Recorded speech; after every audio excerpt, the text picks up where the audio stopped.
Hey everybody, it's me, Angel Benton, and today's Tuesday, and it was a rough day. That's all I'm going to say. Today was extremely rough, very difficult. Um, it's just really tough, really, really bad day today. But I was so excited because when I got home, I got the new soap opera digest, so I'm very happy about that. So I'm going to be reading that. That'll at least help me to relax and unwind and take my mind off of the drama that is work. Anyways, so today I want to talk about Bold and Beautiful. Okay, I love me some Bold and Beautiful. I say that about every show, don't I? Well, at least of the seven that I review, I love them all. That's why I'm giving you recaps every single week of all seven shows because I love them so much. I love Bold and Beautiful. And this past week, what happened on Bold and Beautiful was that Eric Forrester married Quinn. Do I have something on there? So Eric married Quinn, right? And you no, none of the family showed up except for Ivy. Ivy was the only one, and she stood up for Quinn because her own son didn't even come. And none of the other Forresters showed up to Eric's wedding. And he was pissed. Pissed, pissed, pissed. Good for him because I would be furious. And, they all, with the exception of Ridge and Steffi, the two who were, kind of the mastermind of the whole wedding boycott, everyone felt really guilty afterwards. And the two people who really should have felt guilty the most would be Pam, because she was there and she left. She snuck out and went home. Went to Forrester to talk to Ridge. That's awful. And then Thorne, because Thorne agreed to be the best man, and then all of a sudden Thorne is not that good. He's not showing up either. So that's really unfortunate. That's really unfortunate. What's also unfortunate too is that they couldn't get any more days for Leslie Kay. She was great as Felicia. It would have been nice to have seen her for more than just those 2 days, but I guess I'll take what I can get. But she was mentioned in today's episode, which is more than I can say for Zenday's mom, Kristen. Where the hell is she? And I just thought of this too. What about Marcus? Right? Remember Marcus? He's Eric's kid too. So, he's not his biological kid, but he's still his child. So, at least, Bridget was mentioned also, but Marcus wasn't. So that was kind of odd. Um, but I felt really bad for Eric, and I really felt I'm really loving Quinn. And even though she's, become reformed or a good person, it doesn't matter. Like you see that she's a real human being. Like she's got multifacets, and one day she's, the dominatrix, and then the next day she's, Mrs. Eric Forrester. You never know, I love that. I love watching her progression. And I know this might sound crazy, but I loved the person that she became when she was holding Liam hostage. When Liam was sick and she was taking care of him, I really appreciate that that she did that. The person she became when she did that, it was really great. And I also love in this storyline, I love how it is totally calling out how selfish Ridge and Steffi are. They really are. The one thing that I would like, though, is more scenes featuring other people. You know, like we haven't seen anything from Katie or Brooke or Deacon or Bill or Liam, which, don't get me wrong, I could use a little less screen time for Liam, especially lately because he's being such an idiot, but it would be nice to have some balance. There needs to be a little bit more balance on Bold and Beautiful right now, because it's all about Eric and Quinn. Like 100% every storyline. So it just makes me wonder. Okay, well, but it's still told very well. The storytelling is actually I mean, the quibbles that I have are just tiny mere blips. I mean, it is overall, it is such a wonderful story and a wonderful show.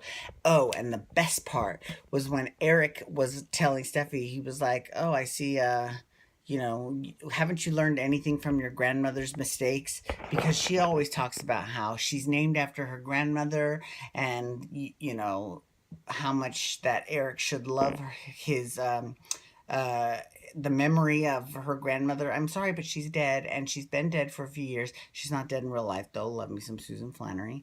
But she, her character's been dead for quite some time. So I think it's time, it's high time that Eric moved on. Now, everyone had just assumed that he would be moving on with either Pam, Donna, or Brooke, but he hasn't moved on with any of them. He moved on with Quinn, which I find very interesting. Well, he was with Taylor. Let's talk about that. Now, that's someone who I would like to see back on the show, is Taylor.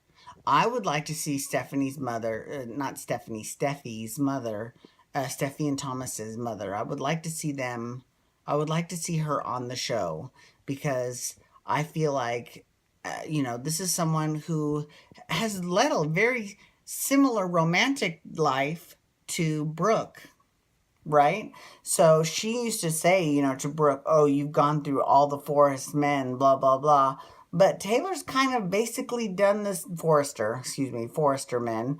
But Taylor's done the same thing. She's dated Ridge. She was married to Ridge. And she's dated Thorne. And she's dated Eric, too. That's who she was dating right before she left, right? So that's kind of interesting. Now, I don't personally have. I mean, I know that there might be some availability issues with the actress that plays Taylor, but I wouldn't be that, opposed to a recast of Taylor. I mean, I think that again, just like Hope, who I also would like to see come back, I just think that they are very integral storyline driven characters, like Leslie M and the whole House of Spectra and Grant and all those people. I mean, it would be nice if they came back, but I'm not really like, I don't really want, I could care less whether or not they come back or not, right?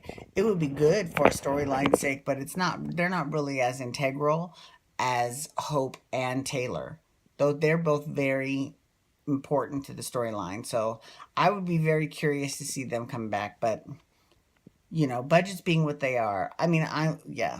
So we'll see how that goes. I'm not holding my breath for that, but we'll see.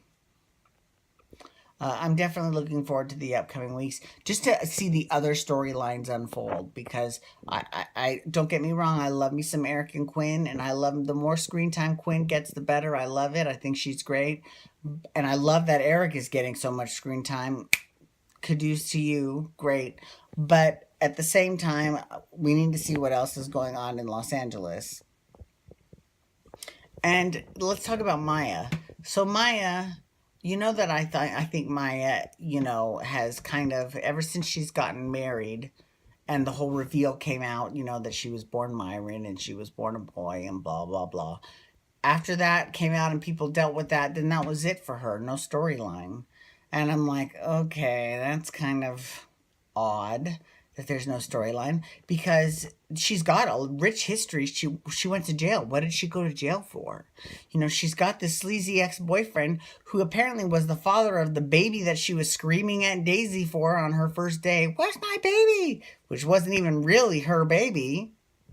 But, so there's a lot to Maya. I want to see that come out. I want to see more of Maya, because I feel like Maya and Rick now have been kind of relegated to back burner status. And let's be real, I want to see Rick do some double dealing.